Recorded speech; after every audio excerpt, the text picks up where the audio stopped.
Hello, and welcome to Introducing Me. I'm your host, Sarah. I started this podcast to get to know other people and lifestyles while discovering more about myself.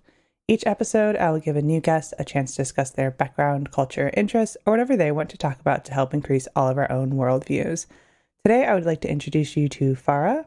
She is a British national with an Indian heart, currently based in Dubai.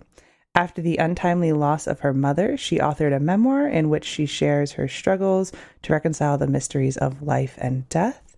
So Farah's got a lot of background that she can share on and what she's got going on now. So thank you so much, Farah. Why don't you go ahead and tell the audience a little bit more about yourself?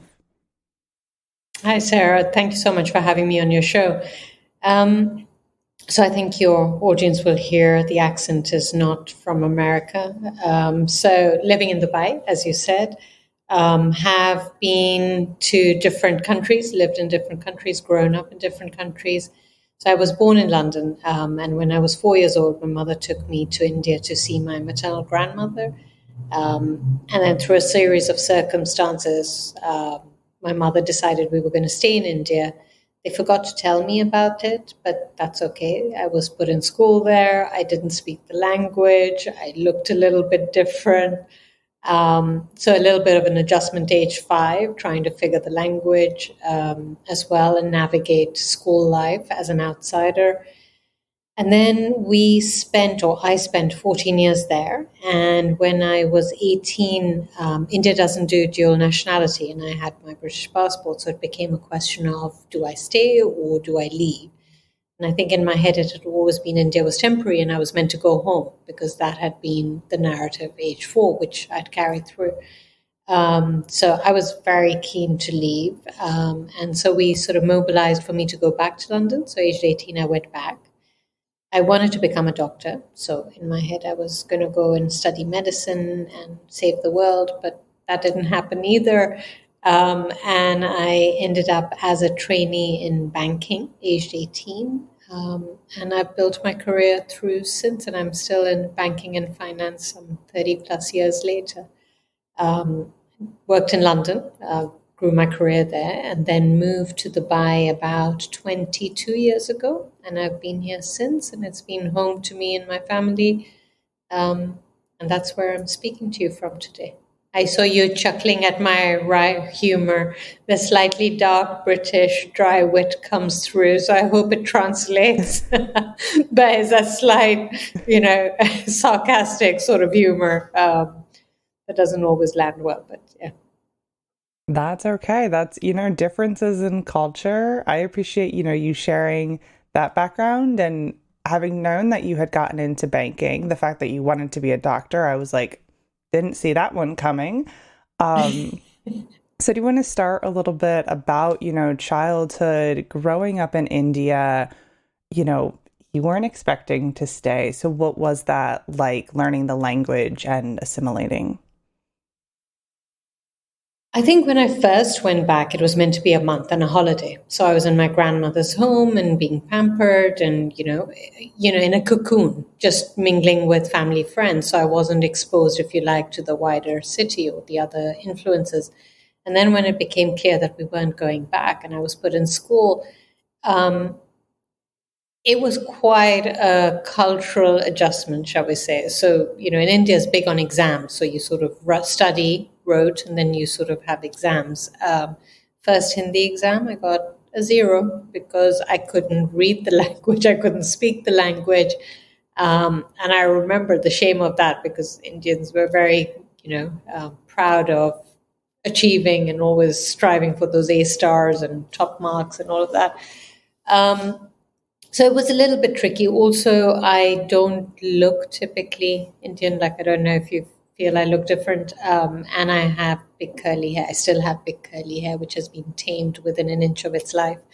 And, as a child with a slightly British accent, not speaking the language, big curly hair, slightly paler, I was always different and I was pointed out for being different. So I stood out. Even if I wanted to blend in and assimilate, I was always going to be noticed, if you like, for being different. And then my family was a little different. My mother was different. She, in a city that was fairly conservative, a small town in northern India, it's a Muslim city, in India, it predominantly is Hindu, and I was going to a Catholic convent, and we are Parsis by faith.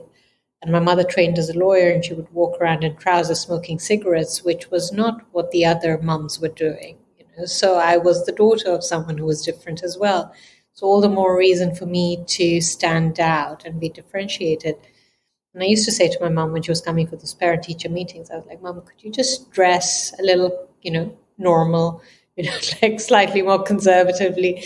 And she would say, you can't stop people talking any more than you can stop dogs barking. It sounds a little bit extreme, but what she was saying is just be yourself, live life on your terms, and don't worry about what people say about you. So the cultural assimilation initially as was a little bit harrowing and challenging, but as you grow through your teens, again, there's the whole teen angst bit going on. My mother had obviously left my dad. They were getting divorced. My mother was dating someone else. There was a lot of reasons for my teen years to be tumultuous, shall we say. And then when I was 18, I was able to leave. So that then allowed me to get a different perspective on my mother's choices, or as I became an adult and had my own challenges, I could appreciate her choices differently and look at them differently, and not just as a daughter, but as just a human or a lady of a certain age who's facing challenges. How would she have behaved? How would I have behaved? And as we grew through that, and I became an adult, and then I got married and had my children, Mom and I, despite the bickering, she always said to me, when you have a child, you'll know the bond between yourself and your firstborn. It's one of those bonds that you can't, they can't be shaken. And whilst I was very good at pressing her buttons, as she would remind me, there was that bond that was very strong as well. And then, leaving India, I think when I left, I was still sort of in my head heading to London, and, London was going to be not the salvation, but I was going home in a way. And yet, as I've grown older, it's my upbringing in India that feels the richest, that's given me the most. It's given me my understanding of different cultures. It's allowed me to navigate life and geographies and straddle, countries with ease and weave in and out. I can be in India and as comfortable as I am in Dubai talking to you, or in London, walking the streets there. So it's given me a really rich basis to be able to navigate my life now. Definitely. And it's interesting, kind of that it felt like London was going home for you, even though it was just a few years in your childhood, to then now, like when you're reflecting back on your life, realizing what those different experiences really meant to you. Correct. So what was it like getting back to London and then pursuing a career in banking? Did you feel like then all of a sudden you were fitting in, or were you back again as being an outsider? So true. Very, very spot on. Because in India, I wasn't Indian enough, right? When I landed, I was different. When I come back to London, and I've not been there for 14 years, I'm not, from there for a period of time. And there was this desire to be a doctor. So I explored, if I could get admission in universities and how I would work that. And in England at the time, there was the grant system where they would subsidize the student fees, and medicine was, fairly hefty. But as it turned out, because Mum hadn't been in the country and my father hadn't been in the country paying taxes, I wasn't eligible for a grant. And the full rate as an overseas student wasn't something my mum could afford. And neither of the patriarchy was stumping up, or stepping up to support. So it became a question of, okay, I need to fund myself and support myself and put myself through college. I started working in a shoe shop. I was in a little town in England with a family friend, and I started working in a high street shoe shop. I worked in a hospital, trying to get as close to medicine as I could. It still wasn't, the path that I was meant to go down. And then through our network, I was introduced to a bank that took me on as a trainee, knowing I was willing to learn, but I just didn't have any background. I didn't even have a degree. So it was literally a trainee position, and I went from there. And again, it was somewhere that was not what I had planned, right? But that was clearly what the universe wanted me to do. So maybe there's that little bit of internal wrestle about, am I ever going to get to be a doctor? Or a sense of making peace with this is what it's got to be, without that maybe a little bit of a disappointment that I didn't get to achieve what I wanted to achieve. But then again, 30 years hence, I'm still in it. So clearly, this was the path I was meant to go down. But I was just rooted to it by, a different channel, if you like. So it did take a little bit of time to settle in, to find my groove, to feel comfortable, and find myself, like who I was, also without the influence of my family or that baggage, but just be who I was. And so then you're now in Dubai, still in banking. So is banking different in Dubai, or are you kind of like part of a bigger national company that it's very similar and you were easily able to translate from banking in London to banking in Dubai? So when I initially transferred to Dubai, I was with the same firm that I worked with in London. So it was an easy transition. And then I went to another multi national company, which was again an easy transition. Right now I'm with a local firm, but banking is banking. We're dealing with customers and we're dealing with the money. So it's an easy transition. The only difference, every organization, I would say, is the culture. But banking in of itself, it's an easy one to navigate. And so then culture in general, not necessarily like within banking, how was the move to Dubai and how has it been in Dubai for, because you have now, it seemingly seems like settled in Dubai for the rest of your life. I could be wrong. You could have plans to maybe sometime go somewhere else, but you've been there, for a good chunk of adulthood now. Yeah.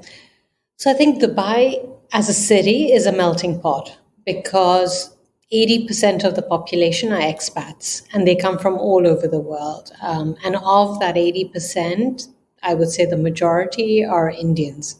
So my skills, my Indian language skills serve me far better here, if you like, than anywhere else in the world, because anywhere you go, you're going to need the language, whether you're at the petrol station or in the grocery store or, just dealing with people, because they come from that part of the world. And the minute I start speaking to them in Hindi, the doors open up and there are these big smiles because I think they almost don't expect me to speak Hindi. And then when I speak it, it's like a little added bonus.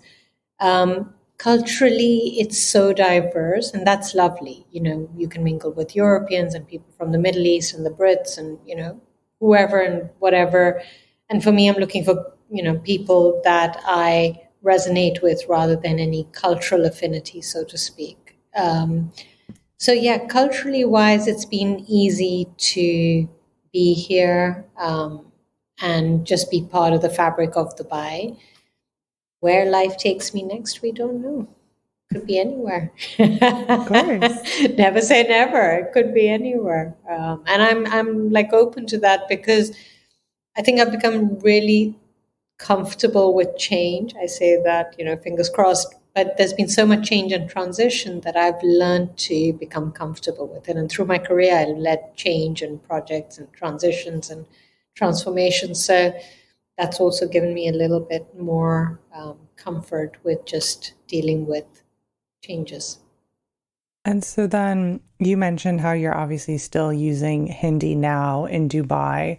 When you were in London, were you speaking Hindi that like you didn't lose the language, or was there like that adjustment? Because I know everyone's different when it comes to learning multiple languages. So if I was speaking with family back home, we mix sort of English and Hindi and you'd lapse into Hindi. There are certain words that, would only land in Hindi. And if I had friends who were Indian, we would definitely, revert to Hindi. But I wasn't perhaps using Hindi as much in London as I get to use it in Dubai, only because of the society that we move in and the people around us, given the majority are from India. It's an easy one to be able to use on a daily basis. Great.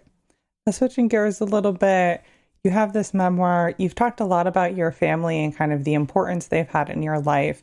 So can you share a little bit about your mother's untimely loss and kind of how your life changed in that moment? My mum was back in Lucknow when the incident occurred, and I got a phone call in the middle of the night to say she had been shot. It was a case of being in the wrong place at the wrong time. There were some youths, she challenged their behavior. They didn't want to apologize, and one took out a gun and shot her at close range. So there was the physical impact and then the internal injuries. And she was airlifted and brought to Delhi, which is the capital of India. And I was in Dubai, so I flew into India the next day. And no one really expected her to survive the gunshot, but she survived for 25 days and then passed away from her internal injuries and bleeding, which they couldn't find the source of to stem. And I think there's the loss of a parent, that is, universal, but it's the way in which it was A, untimely, A, brutal, or B, brutal. And just the manner in which it happened that was so horrific. And that takes you on a whole different, level of understanding to try and make sense of anything, like why would something like that happen, or why would it happen to her, or how could it happen to us, over and above the loss of the parent. And she was the only parent in my life really growing up. So it was a loss of my foundation, at a time when really she was far too young and she didn't need to go. That, to us, it was not her time. So you did have the fortune to have those 25 days. So what was that period of time like, since the expectation was that she was not going to survive? So I think the first few days were really grim because she was still sort of semi-conscious, heavily sedated, in a lot of pain, strapped up to a lot of machines. And then she started coming through. But because of the gun wound, her diaphragm and her lungs were impacted. So they had put a ventilator. So she couldn't speak, but she was beginning to sit up towards day 8, day 9, day 10. She was beginning to sit up and sign. She was signing to us and gesticulating and communicating. And the police came in to question her, and she said, if the same thing, I was in the same position again, I would do exactly the same. And that was her spirit and her fighting spirit. And so I had left the kids and I had come. And because we thought she was going to get better, but it was going to be the long haul, right? That this was not going to be something she would overcome overnight. And she would get better, come out of hospital, maybe physio. We didn't know what her mobility would be like. But in my head, I was planning for a future where mom would come out of the hospital. So I flew overnight, sort of flew in the morning, came into Dubai, picked up the kids, flew straight back into India because I was doing the morning shift. So I'd be there from 6, 7 in the morning, relieve one of my siblings who had done the night shift, and then take over for the rest of the day. So I brought the kids there, and I truly believed she was going to overcome it and get better. And we'd take her home, and then I started looking for properties with ramps, and I thought I'd need wheelchair access, and was it close to a hospital, and all of these sort of logistical considerations. And then day 23, she started bleeding, and the doctors couldn't identify the source. And from there on, she dipped and didn't recover, and said to me at one point, baby, I think this is the end. So, which, gets you every time. For her to say that. And I remember, my eyes tearing up and saying, no, of course not, and trying to say the right things, but, your face and your eyes tell a different story. So yeah, it was a bit of a roller coaster, shall we say. And then she passed at the end of those 25 days. And I think a bit of a roller coaster is, exactly, the right way to share it and what people would expect in that sort of situation. So now post that, you're back in Dubai, you're dealing with grief, you're figuring out, kind of why did this happen? It was early, for her to pass away, and you've since written a book. So Can you take us through like those feelings, those emotions, and how you had to continue your life? So when I got back to Dubai, two young children, still my job, my company at the time, this is the same company that I had worked with in London and moved to Dubai with. They were amazing and had given me time off, emergency leave, with no end date defined. And when I came back, obviously, I stepped back into work, and you go through the day, and because you're busy with work stuff, your mind is occupied, and it doesn't sort of drift towards the grief. And you come home and you're dealing with the children, and you put them to bed, and then it's all of a sudden, the grief like wants to come back in, because it's like you've kept me at bay through the day, but now it's sort of time for me to take over.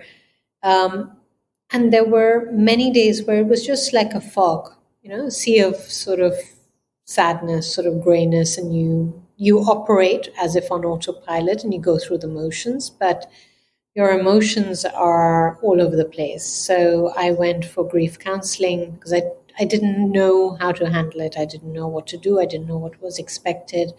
I didn't know what the norm was, as if there might even be a norm for these sort of situations. I just didn't have the tools myself. So I went for grief counseling. I started, I've always been physical and had a yoga practice, but I started going to yoga more and found it a safe space and a space where I could bring my mind into a little bit of balance. And as my body got stronger through the practice, then I was able to almost control the mind and the thoughts a little bit better as well. And you just feel a bit better equipped to deal with whatever life's throwing at you. And then something like baking. Means we're foodies, Parsis, we talk about food all day, and we plan the next meal before the first meal's even over. And I love baking. So I used to bake a lot. And someone on one of the podcasts actually said to me, there are nerve endings in the hands. And when you work with your hands, you're processing the emotions. So whether it's gardening or painting, or in my case, baking, you're working with your hands and releasing the emotions. So that took on, a life of its own. I'd always baked, but it's almost like I would come home from work and I'd enter the kitchen and I'd want to create. It's not that I wanted to eat anything specific. It was just that I wanted to be in that creative sort of space and motion. And then, of course, the smell of whatever you baked fills the air and it lifts your spirits a little bit. And then someone eats it and says, well, that's delicious or whatever. And it just makes it a little bit less of a sad time. So all of this was going on. I was journaling a lot, part of the therapy, but I've also always kept a journal. And then the memoir wasn't so much, premeditated that I want to sit down and write a book. It was more just a case of words tumbling out, and I was writing. And the heart of the story, which is the incident with Mum, was what sort of tumbled out first.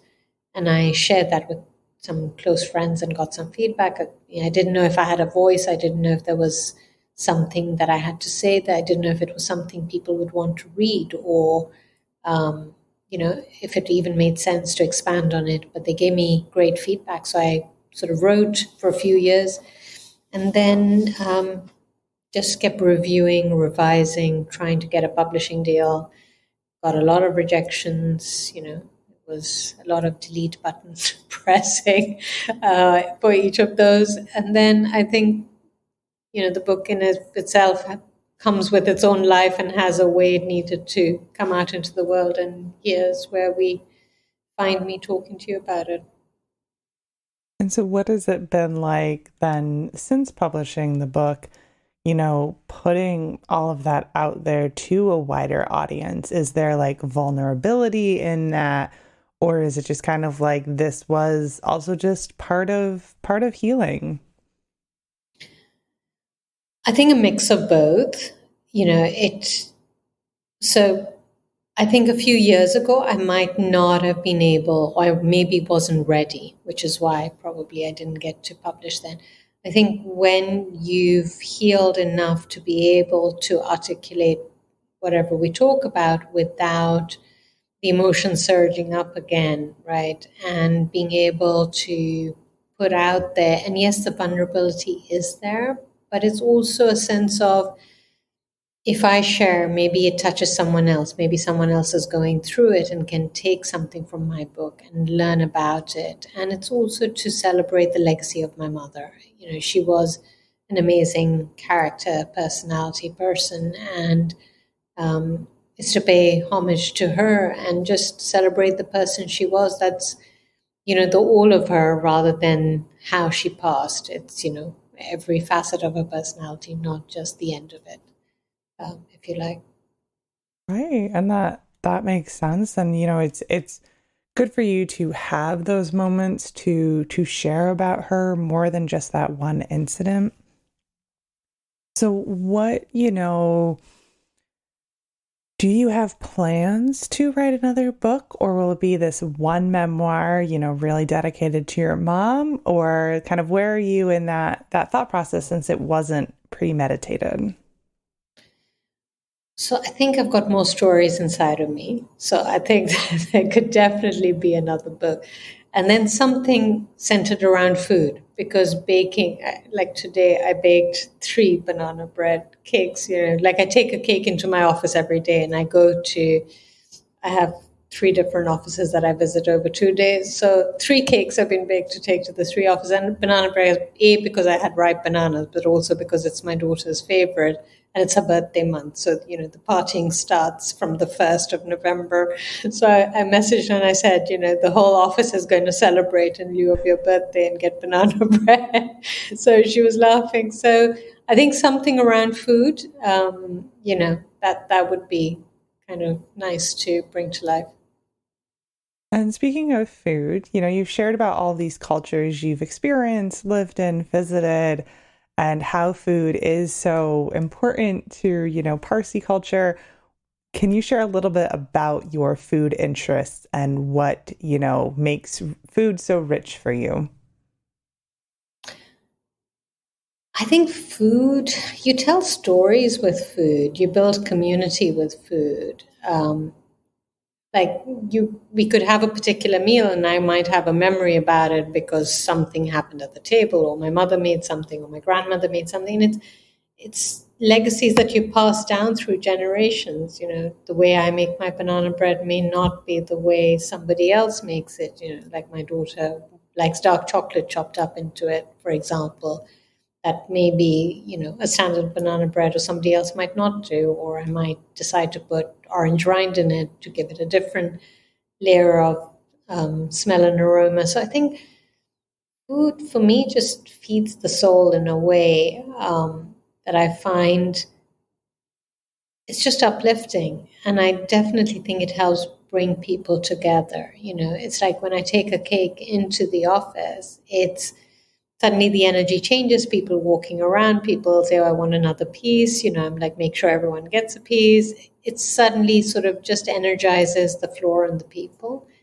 And I also think it means, yes, there's the nutritional value. So I eat clean, for example, as my own preference. And as I've gotten older, my body's tells me very loudly if something agrees with it or not. And I've learned to figure out what works for me and what doesn't work for me. And I just think, it's what we put in our body to nurture and nourish this, sort of physical home of ours, if you like. And it's incumbent on us to look after it and give it the best that you can. And the baking part of it is more the spreading of the joy and the dessert, and it's that sweet ending, which I love. So yeah, it means I think there's a book on food coming after all of that. There's something magical about food for me. Of course. And you also mentioned, in addition to the baking, post your mother's passing, yoga was something you, again, kind of got more into. So what does your yoga practice look like nowadays? So Vinyasa is my yoga flow of choice, and I try and get in at least 2 or 3 classes. I trained as a teacher as well and started a yoga club for my colleagues in one of my previous organizations to introduce different people to the love of yoga that I have. And I try and practice for myself at least, 2 or 3 times a week if I can. And I mix it up with the gym and lifting and weight training as well. When you get to a certain age, you need to make sure the muscles and the bones and, all of the bone density is maintained. So I need to combine the two. But yeah, I do try, I do practice. It still gives me as much joy. This morning, my Sunday morning jam is, 8:30 yoga class. So I do try and keep it up. And since this is part of more of an overall fitness routine, and you mentioned, eating clean, how has your, health changed as, you've needed to take care of your bones as you age? Like, was physical activity something you were doing when you were younger, or is this more of kind of like, I'm at a point in my life, I need to commit to this? When I was younger, so at school, you'd do normal, the basketball, baseball, cricket, sort of obligatory sports. And I don't think I was ever really drawn to those. But I love anything that manipulates and moves the body. So I think when I became a young adult living in London, I would go to, classes. At that time, it was all about aerobics and I think Jane Fonda. But yoga also, I started doing yoga there. And I've always maintained some sort of a practice. It's iterated over time as to what I do. I tried aerial hoops and I've tried the silks and I've tried, anything that Zumba or whatever.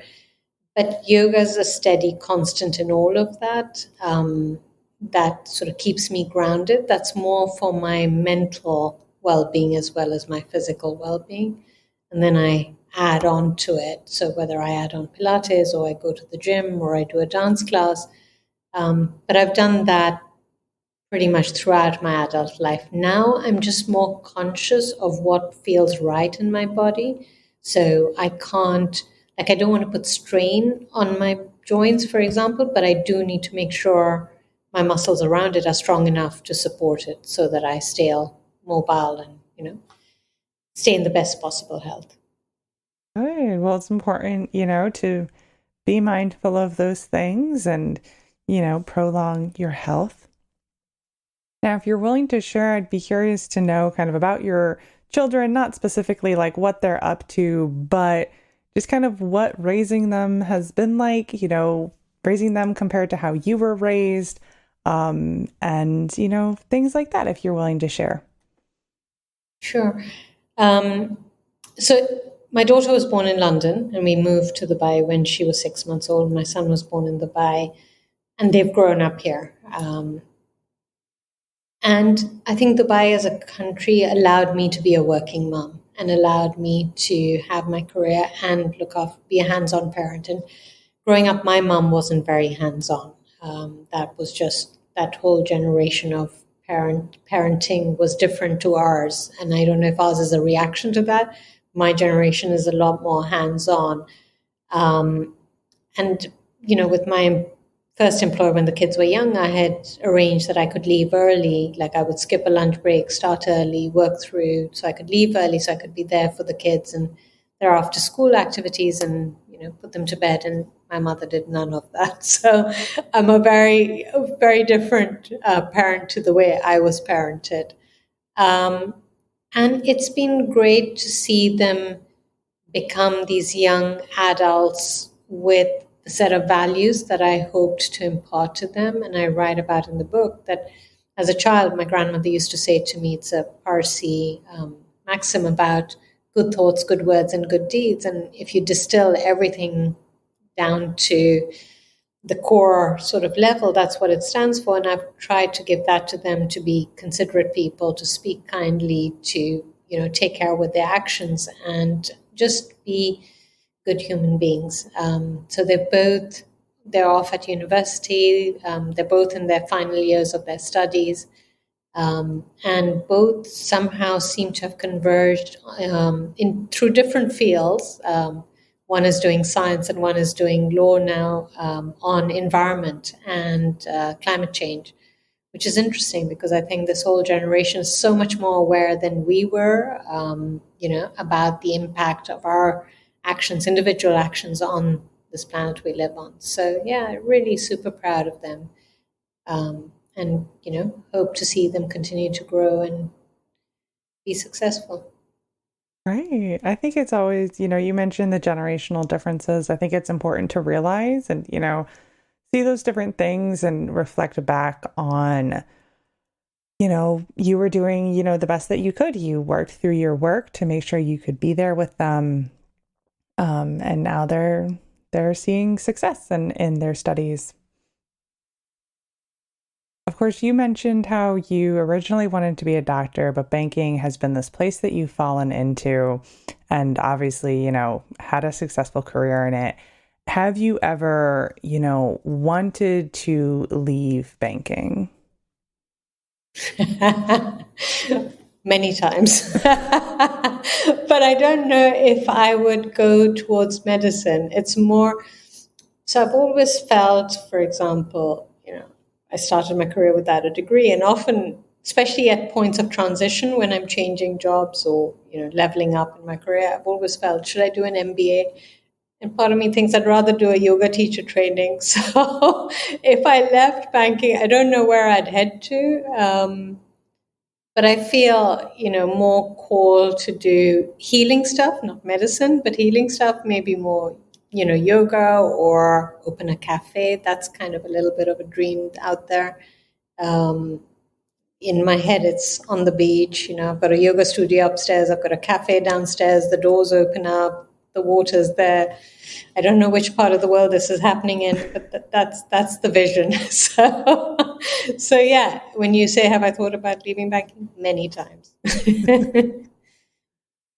Yes. I mean, banking is one of those careers. I think, people are either in it for the long haul or not at all. So Yeah, true. But needs must and all of that. yes. I'm not sure I have any other specific questions that I want to ask you. So I kind of want to open the floor for you to share any stories that you would like to share about that you have experienced in your life. That's a wide invitation. It is.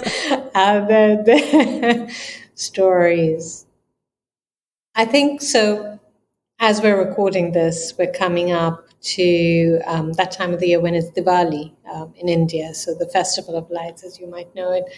And we're Parsi, so Diwali is not ours necessarily, but it's very big in India. And we lived in a town where it was celebrated, and we had friends who were Hindus and Muslims, and my mother dated and married a gentleman who was Hindu. So it was a big sort of deal. And my mother was very into it, and she loved a good party and anything for a good party. So Diwali, the celebrations for Diwali start 20 days prior. So Diwali is on the 12/13th of November, and 20 days prior is Dashera. And the story of Diwali comes from one of the two epics, the Ramayana, and it's about Ram, who is sent to exile by his father because the stepmother wanted her son to be king. So he and his younger brother Lakshman and his wife go into the forest in exile for 13 years, and they have the battle with Ravan, the god who abducts Sita from Sri Lanka. This is sort of the background to Diwali. So my mother and her friends would start the partying from Dashera, and it would carry on way past Diwali, 10 days, 12 days past to an occasion that's called Ganga Snan. And when I say partying, so Diwali is also associated with the goddess of wealth, Lakshmi, and it's good to gamble a little bit to invite her in. It's almost like you're paying, your respects to the goddess of wealth by taking a flutter with cards or whatever to invite her into your home. So they took it to a whole different level. They used to have all-night card parties. And when I say all night, literally all night. So when we were talking about styles of parenting, mom was never awake when I was getting up to go to school. She would be sleeping, and then she'd go to court, and then she'd go out, and she'd come home late at night. But Diwali was the only time when I got up in the morning, mom would be returning from these all-night card parties. We would have breakfast together. I would go to school, and she'd go to bed. And that, for me, was the best bit about Diwali, above, all the sweets and the food and the new clothes and the firecrackers and all of that. That was the treat of Diwali for me. So, that just makes me smile. When I think of Diwali, I think of Mum, and I think of how much she loved it, and the parties in the house, and the people, and the music, and food flowing, and drink flowing all night, and then breakfast in the morning before I went to school with her. I think that is a great story to share, and I appreciate, you imparting a little bit about that culture. It was something, kind of you were just surrounded with, even though it wasn't necessarily part of you. Is it something at all that you continue to celebrate in any minor ways? Yes? Yeah, absolutely. Like carry on the tradition, not the all-night card parties, but part of it is a renewal. It's considered the new year in the Hindu calendar. So normally the house gets refreshed or painted. You put lights outside the house, new clothes. You invite friends over for dinner. You celebrate with friends and family, and there's certain prayers that you do. I do all of that, other than the cards party. But yeah, so yeah, we keep the tradition.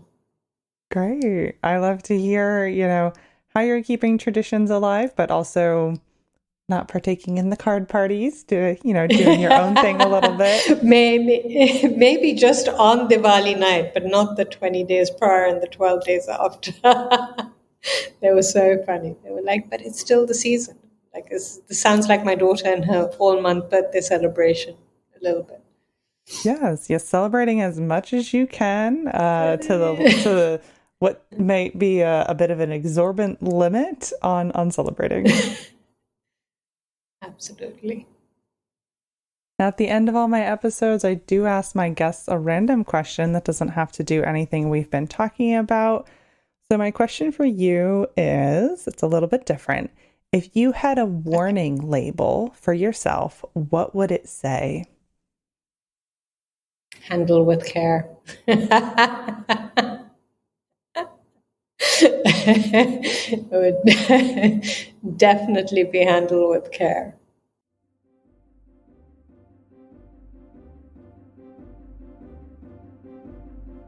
All right, that brings this episode to a close. So of course, if you would like to connect with Farah, I will be leaving her website in the description along with her Instagram.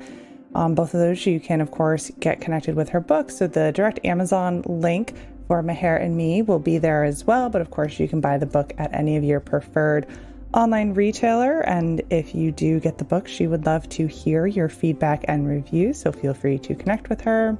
And if you would like to connect with the podcast, our website is in the description. That brings you to our social media. We are on Instagram, Facebook, and LinkedIn. So feel free to go like those pages to continue to support the podcast. And it also brings you to all of our past episodes, past resources, all of that good information. And if you would like to share your story on the podcast, my email is in the description. That is always the best way to reach me. And if you would like to support the podcast monetarily to cover some of the costs of podcasting, there is a link to do that, and it's always appreciated.